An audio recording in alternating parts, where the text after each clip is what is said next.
دنیا بھر میں مسلمانوں کی عبادت گاہوں کے طور پر مساجد 1000 سال سے زائد عرصے سے موجود ہیں۔ آج تک ان مقدس مقامات کی خوبصورتی اور بھرپور تاریخ زائرین کو متاثر کرتی رہی ہے۔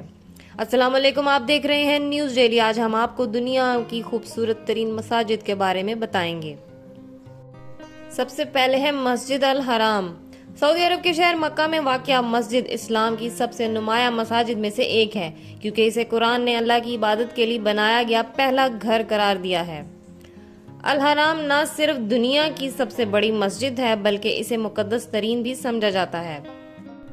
4,08,000 مربع میٹر پر محیط اس میں سالانہ اسلامی حج اور مسلمانوں کے لیے ایک لازمی مذہبی فریضے کے دوران 40 لاکھ افراد کو ایڈجسٹ کیا جا سکتا ہے۔ اس کے بعد بات کرتے ہیں مسجد نبوی کی۔ مسجد نبوی، جسے اکثر مسجد نبوی کہا جاتا ہے، مدینہ کے شہر میں واقع نبی محمد صلی اللہ علیہ وسلم کی بنائی ہوئی مسجد ہے۔ یہ اسلام کا دوسرا مقدس ترین مقام ہے۔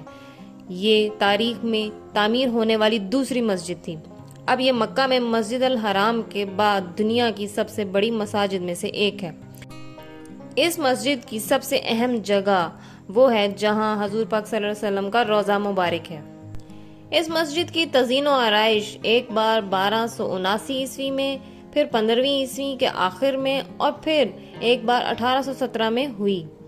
گنبد کو سب سے پہلے 1837 میں سبز رنگ دیا گیا تھا اور بعد میں اسے سبز گنبد کے نام سے جانا جانے لگا۔ اب ہے مسجد اقصی۔ مسجد اقصی کو الاقصی اور بیت المقدس بھی کہا جاتا ہے۔ یہ اسلام کا تیسرا مقدس ترین مقام ہے۔ مسلمانوں کا عقیدہ ہے کہ نبی اکرم صلی اللہ علیہ وسلم کو معراج مبارک کے سفر کے دوران مکے کی مسجد حرام سے مسجد الاقصی تک پہنچایا گیا تھا۔ اسلامی روایات بتاتی ہیں کہ نبی اکرم صلی اللہ علیہ وسلم نے ہجرت کے 17ویں مہینے تک اس مسجد کی طرف نماز پڑھائی، جب اللہ نے انہیں کعبہ کی طرف رخ کرنے کا حکم دیا۔ اب بات کرتے ہیں شیخ لطیف اللہ مسجد کی۔ رابرٹ بائرن نے ایک بار کہا تھا کہ ایران کا شہر اسفیان اتنا خوبصورت ہے کہ ایتھنز اور روم کا مقابلہ کر سکتا ہے۔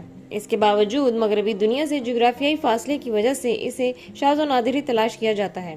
یہ شیخ لطیف اللہ مسجد شاہ عباس اول کے دور میں 1602 اور 1619 کے درمیان تعمیر کی گئی تھی۔ ایک فن تعمیر کا شاہکار اور ایک کثیر الیکجہتی جگہ جو شاہی حمام، شاہی ٹکسال اور ایک ہسپتال پر مشتمل ہے۔ اب بات کرتے ہیں اکسنکر مسجد کی۔ 14ویں صدی سے شروع ہونے والی اکسنکر مسجد مصر کے دارالحکومت قاہرہ میں فخر کے ساتھ کھڑی ہے۔ صنوبر کے درختوں اور گلدانوں میں ٹیولپس کی شکلوں میں ٹائلوں کے ساتھ مکمل واضح عثمانی طرز کی عکاسی کر رہی ہے۔ مسجد میں اس کے بانی شمس الدین اکسنکر اور اس کے متعدد بیٹوں کے مقبرے بھی موجود ہیں۔ اب بات کرتے ہیں برونائی کی مسجد سلطان عمر علی سیف الدین کی۔ یہ مسجد ایک شاہی اسلامی مسجد ہے جو سلطنت برونائی کے دارالحکومت بندر سری بیگاون میں واقع ہے۔ یہ مسجد ایشیا پیسیفک کی سب سے خوبصورت مساجد میں سے ایک سمجھی جاتی ہے اور برونائی کا ایک اہم تاریخی اور سیاحوں کا توجہ کا مرکز ہے۔ یہ عمارت 1958 میں مکمل ہوئی اور یہ جدید اسلامی فن تعمیر کی ایک مثال ہے۔ یہ مسجد ایک مصنوعی جھیل میں دریائے برونائی کے کنارے کیمپنگ ایرلی کے مقام پر بنائی گئی ہے۔ اس میں سنگ مرمر کے مینار اور سنہری گنبد ہیں جن کے صحن میں چشموں سے بھرے سرسبز باغات ہیں۔ یہ مسجد بڑی تعداد میں درختوں اور پھولوں کے باغات سے گھری ہوئی ہے جو اسلام میں جنت کی علامت ہے۔ اس مسجد نے مغل فن تعمیر اور اطالوی انداز کو یکجا کیا ہے۔ اب بات کرتے ہیں ظاہر مسجد قیدا ملیشیا کی۔ یہ ایک ریاستی مسجد ہے۔ یہ ملیشیا کی ریاست قیدا کے دارالحکومت الور ستار میں واقع ہے۔ یہ ملیشیا کی عظیم ترین اور قدیم ترین مساجد میں سے ایک ہے۔ یہ مسجد سلطان تاج الدین مکرم شاہ کے بیٹے نے 1912 میں تعمیر کی تھی۔ انڈونیشیا کے شمالی سماٹرا میں لینگٹ شہر میں عزیزی مسجد سے متاثر اس مسجد کا فن تعمیر ہے۔ مسجد کی بنیاد 5 بڑے گنبدوں کے ساتھ رکھی گئی تھی جو اسلام کے 5 بنیادی اصولوں کی علامت ہے۔ ریاست کا قرآن خوانی کا مقابلہ ہر سال مسجد کے احاطے میں منعقد ہوتا ہے۔ اس مسجد کو دنیا کی 10 خوبصورت ترین مساجد میں شامل کیا گیا ہے۔ اب ہے فیصل مسجد۔ پاکستان کے شہر اسلام آباد کی فیصل مسجد جنوب مشرقی اور جنوب ایشیا کی سب سے بڑی مسجد اور دنیا کی چوتھی بڑی مسجد ہے۔ 1986 میں اس مسجد کی تعمیر مکمل ہوئی۔ اس مسجد میں تقریباً 3 لاکھ لوگ نماز ادا کر سکتے ہیں۔ اب بات کرتے ہیں تاج المساجد بھوپال کی۔ تاج المساجد کا لفظی مطلب ہے مسجدوں کا تاج۔ بھوپال انڈیا میں واقع ہے۔ دن کے وقت مسجد کو اسلامی اسکول کے طور پر بھی استعمال کیا جاتا ہے۔ یہ ایشیا کی سب سے بڑی مساجد میں سے ایک ہے۔ مسجد کا سامنے کا حصہ گلابی ہے، جس میں سنگ مرمر کے گنبد والے 2 18 منزلہ اونچے مینار ہیں۔ اس مسجد میں 3 بڑے گنبد بھی ہیں، پرکشش ستونوں کے ساتھ ایک متاثرہ کن مرکزی دالان اور سنگ مرمر کا فرش مغلیہ طرز تعمیر سے مشابہت رکھتا ہے، جو دلی کی جامع مسجد اور لاہور کی بڑی بادشاہی مسجد کی طرح ہے۔